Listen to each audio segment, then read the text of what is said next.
मैं थोड़ा सा एक दो लाइन पहले बोल देता हूँ कि भारतीय जनता पार्टी का एक दुर्भाग्य है कि इनके न तो केंद्र सरकार के पास, ना ही किसी प्रांतीय सरकार के पास कोई भी अर्थशास्त्री नहीं।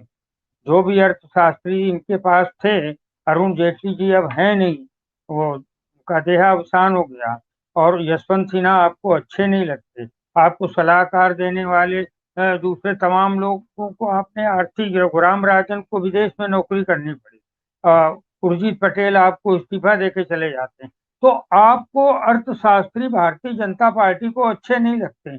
इनको हमेशा से वे लोग अच्छे लगते हैं जो किसी उन्माद को या किसी एक उत्साह को एक इस ढंग के, और अर्थ में अर्थ, जैसे मनमोहन सिंह जी 17-18 घंटे काम करते थे और चुपचाप रहकर देश की आर्थिक व्यवस्था को लाइन पर रखने की कोशिश करते थे। इनके पास उल्टा है। इनके पास बातचीत करने वाले तमाम लोग हैं, भाषण देने वाले तमाम लोग हैं, लेकिन अर्थशास्त्री नहीं है। उसका परिणाम क्या हुआ? उसके परिणाम सबसे बड़ी चीज तो यही है कि अरे भाई, आप पिछले दिनों से चिल्लाते आ रहे हैं योगी जी कि भाई हम किसानों की आय को दुगना कर देंगे, और भी 2022 तक दुगना कर देंगे। क्या हुआ? आपने अभी तक कोई किसी आपने इसी बजट में आप किसानों के लिए कुछ दे देते। इसी बजट में आपने किसानों के लिए कोई बड़ा ऐसा काम किया होता। आपने ये बोला होता कि हमने गन्ने का सारा भुगतान कर दिया, कम से कम इतना तो करना होता। तो उनके जो बैंकों के जो कर्ज हैं, वो थोड़ी थोड़ी किस्त वो जो जाके चुकाते। बैंकों से कर्ज लिया है बहुत सारे किसानों ने, दूसरे तमाम ट्रैक्टर के लिए हो या दूसरी तमाम चीजों के लिए। तो आपने उनके भुगतान रोक रखे हैं। आप ये तो बोल देते हो, अखिलेश यादव ने भी बोला, आप ये तो बोल देते हैं कि हमने गन्ने का इतना भुगतान किया, लेकिन ये नहीं बोलते हैं कि आप अभी बकाया कितना है।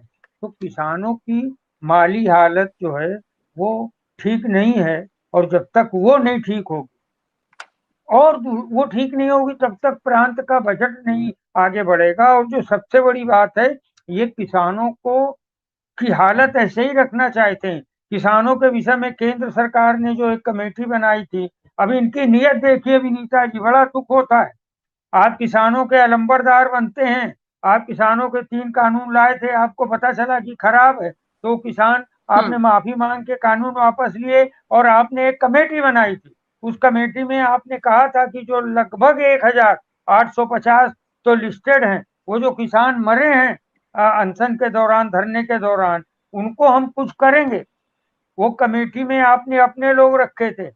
उसमें आपकी नीयत कितनी खराब है किसानों को लेकर कि आपने राकेश टिकैत की जो किसान यूनियन है उसको भी दो भाग कर दिया, उसको भी दो फाड़ किया, क्योंकि अब आप नहीं चाहते हैं कि किसान एकजुट होकर फिर धरने पर आए और फिर इस देश का मांग। तो किसानों के लिए इन्होंने कुछ काम किया था? हेलो, आप किसानों के जी लिए सर। जी सर। किसानों के लिए कुछ नहीं किया।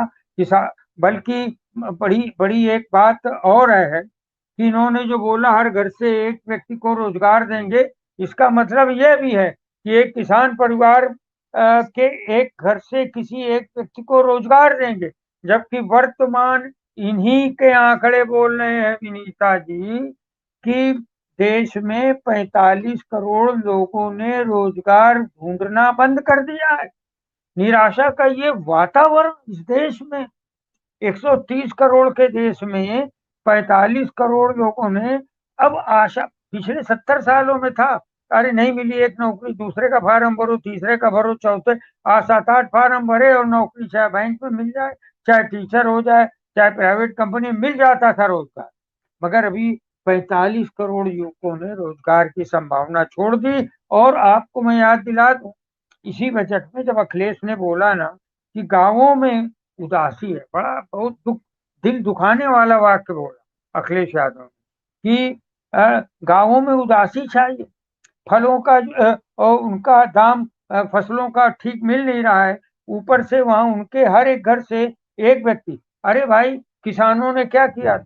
मैं तो बंबई में भी देखता हूँ, कोल्हापुर या ये इसी ढंग से बंबई में और दूसरे प्रांतों में अपने बच्चों को पढ़ाने लिखाने के लिए शहर भेजते हैं किसान के बच्चे।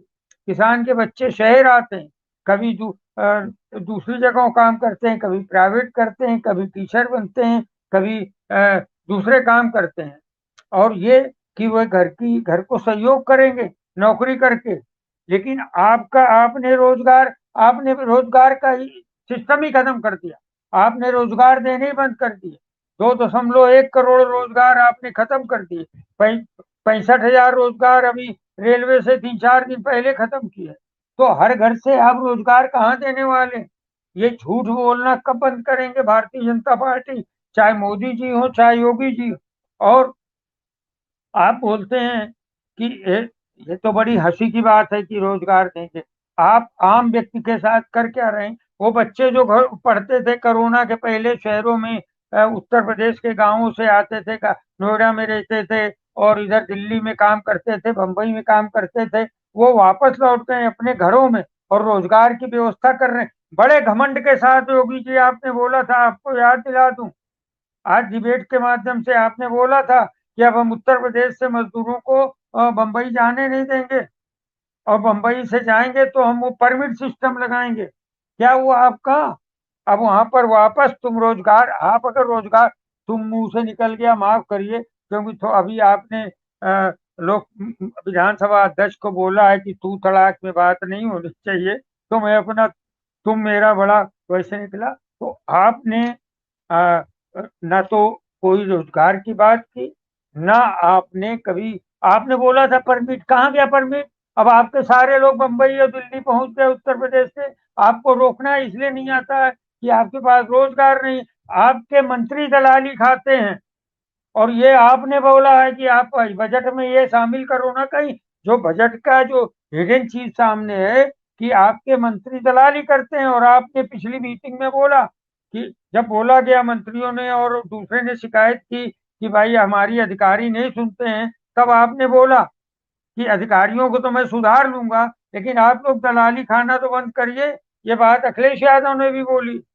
प्रतिपक्ष के नेता अखिलेश यादव का ये स्वरूप देखकर तो मैं तो ये तो गदगद नहीं हूँ। है सर कि अखिलेश यादव कुछ बातें बड़े ध्यान दिलाने के लिए बोल रहे हैं, जिसमें एक इम्पोर्टेंट बात ये भी है कि उन्होंने महिला सुरक्षा की बात की थी। तो आज योगी जी के बजट में महिला सुरक्षा पर अच्छा खासा ध्यान भी दिया उन्होंने। नहीं, देखिए, ये महिला सुरक्षा पे क्या ध्यान दिया है महिलाओं की अखिलेश यादव? पेंशन में भी इजाफा किया है उन्होंने। देखिए, आपको बताएं, इन्होंने बोला था जीरो टॉलरेंस, महिला सुरक्षा की बात ही पहले कर लें। 100 नंबर को बाद में जो 112 हुआ, उसके रिकॉर्ड निकलवा कर देखे जाए। इस बात को अखिलेश यादव ने भी बोला है, ये बात हम भी बोलेंगे और आपके दूसरे पैनलिस्ट भी बोलेंगे। जो 1090 था वो कहाँ चला गया? उसमें जो फोन आ रहे हैं उसकी बात कहाँ है? उसके रिकॉर्ड दिखा दीजिए। अखिलेश यादव ने भी ये बोला है कि जो महिला आयोग में, केंद्रीय महिला आयोग में जो शिकायतें हुई हैं, वो सबसे ज्यादा उत्तर प्रदेश की महिलाओं के लिए हुई। अखबारों में रोज छपता है कि कहाँ बलात्कार हो रहे हैं, कहाँ औरतों के साथ छेड़खानियां हो रही हैं। सिद्धार्थ नगर में क्या हुआ? हाँ, और चंदौली की घटना देखिए, एक लड़की को मारा और उसको बाद में मार डाला, और उसको जो है फांसी पे लटकाने की कोशिश की। अरे योगी जी ही कि पुलिस ही कर रही है, और उसके गृह मंत्री तो आप ही हो ना प्रांत के। आपने क्या क्या क्या नहीं किया है महिला सुरक्षा की बातें? आप तो क्या 5 साल पहले आप महिला सुरक्षा के प्रति बिल्कुल ध्यान नहीं देते थे? अगर आप ध्यान दिए होते तो हाथरस में दलित महिला को रात में बलात्कार करके मारा गया। 3 चरण देखिए, 3 चरण है हाथरस की दलित महिला के। पहले तो बलात्कार किया गया, उसके बाद जो है मर्डर किया गया, और मर्डर करने के बाद उसको जलाया गया घर के पिछवाड़े। तो 3 चरण में महिला सुरक्षा आपकी मोदी योगी जी आती है। तो बजट बढ़ा देने से बजट पहुंचता कहाँ तक है? महिलाओं को ज्यादा जरूरत है। आज आप महिलाओं का बजट बढ़ा रहे हैं, और गैस कनेक्शन, आप गैस कितने का दे रहे हैं? गैस सिलेंडर आप सीएनजी कितने में दे रहे हैं? आप पेंशन बढ़ा रहे हैं, दूसरे यहाँ से आपकी केंद्र सरकार वसूली कर रही है। महिलाएं सब्जी लेने जाती हैं, महिलाएं सब्जी लेने जाती हैं। आज अभी थोड़ी देर पहले, विषय मेरी वाइफ को नहीं मालूम था, उन्होंने वो तो बोला कि टाटा उसमें 109 रुपए किलो टमाटर है, बाकी दूसरी जगह 80-90 किलो टमाटर है। तो ये टमाटर ठीक है, बम्बई छोड़ दीजिए, बाकी हम उत्तर प्रदेश की बात करें तो महंगाई की मार किसको झेलनी पड़ती है? पहले नंबर पे तो महिलाओं की। और सर मेरा सुरक्षा की एक बात, सवाल है, महिलाओं की बात कर रहे हैं हम, ये तमाम चीजें सामने हैं, तो योगी सरकार में महिलाओं की अधिक से अधिक भागीदारी के लिए 3 महिला पीएसी बटालियन लखनऊ, गोरखपुर और बदायूं का गठन किया जा रहा है। तो क्या महिलाओं की भागीदारी बढ़ जाने से उत्तर प्रदेश की जो पुलिस है उसमें उनके द्वारा जिस तरह से केस सामने आया चंदौली का भी, ये तमाम तरह की घटनाएं क्या कम होंगी? इससे कुछ फर्क पड़ेगा? देखिए सबसे बड़ी चीज तो है, ऐसा नहीं कि हम विरोध की आदत ही डालना चाहते हैं, लेकिन जो उत्तर प्रदेश के जो पुरुष पुलिस कर्मियों ने वहां की महिलाओं के साथ जो किया है, जो अखबारों में छपता है, अक्सर छेड़खानियां, एक एक महिला पुलिस ने तो पूरा वीडियो डाला था, आपको भी याद होगा कि वो किस ढंग से पुरुष जो है, अधिकारी जो है, उसके साथ बदतमीजी करते हैं, यौनाचार के लिए आमंत्रित करते हैं। तो वहां की महिला पुलिस के साथ बहुत ही, तो ठीक है, आप अगर ये बनाना चाहते हैं तो आप बनाएं, बना लेना तो आपका काम है ना। आपने आपने आपने तो बोला सदन के अंदर, योगी जी, कि आपने रोमियो स्क्वाड बनाया था। रोमियो स्क्वाड का जरा रिजल्ट तो बताइए, जरा परसेंटेज बताइए कि क्या हुआ क्या नहीं हुआ। 100 200 रुपए में रोमियो स्क्वाड के कांस्टेबल और अधिकारी बिके। वहां उन्होंने भाई बहनों को पकड़ लिया रात में 12 बजे, उन्नाव से कानपुर आते हुए साइकिल में, और कहा कि तुम लोग प्रेमी प्रेमिका हो और तुमको हम ले जाएंगे पुलिस स्टेशन। वो 200 300 रुपए देकर छूटे हैं। वो पुरुष जो है साइकिल में महिला को लेकर आ रहा था कानपुर उन्नाव से।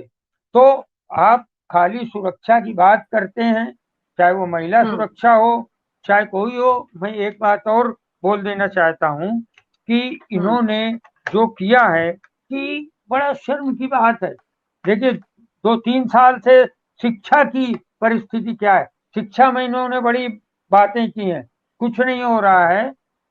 और बच्चों को ड्रेस तक नहीं मिल रही है, बच्चों को मिड डे मील नहीं मिल रहा है, बच्चों को जो दूध देने की बात कही गई थी, जो जो समाजवादी सरकार में अखिलेश यादव ने हफ्ते में 1-2 बार दूध और फल देने की बात कही थी, वो सब हट गया।